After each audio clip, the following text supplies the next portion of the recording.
Hello বন্ধুরা, স্ক্রিনে তোমরা দুটি ছবি দেখতে পাচ্ছ।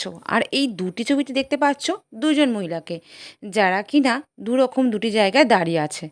কিন্তু এখানে থাকা এই দুটি মহিলার মধ্যে কোনো মহিলা বিপদে আছে। তোমরা একটু ভালো করে দেখে কমেন্ট করে বলতে পারবে কি এখানে কোন মহিলার বিপদে আছে?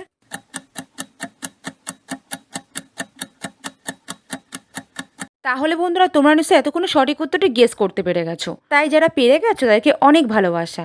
আর যারা পারোনি তাদেরকে তো আমি অবশ্যই বলে দেবো। কিন্তু বন্ধুরা, তোমাদের যদি আমার এই ভিডিওগুলো পছন্দ হয়ে থাকে, একটি লাইক করে চ্যানেলটিকে অবশ্যই সাবস্ক্রাইব করে দিও।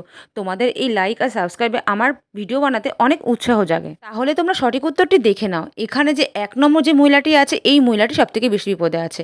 তার কারণ সে যেখানে দাঁড়িয়ে আছে তার সামনে রাস্তায় একটা ম্যানহোল রয়েছে, যেখানে কিনা সেটা খোলা রয়েছে। আর তার মধ্যে একটি সাপ দেখা যাচ্ছে। তাই সে যদি সাবধান না হয়, তার যখন তখন বড় বিপদ ঘটতে পারে।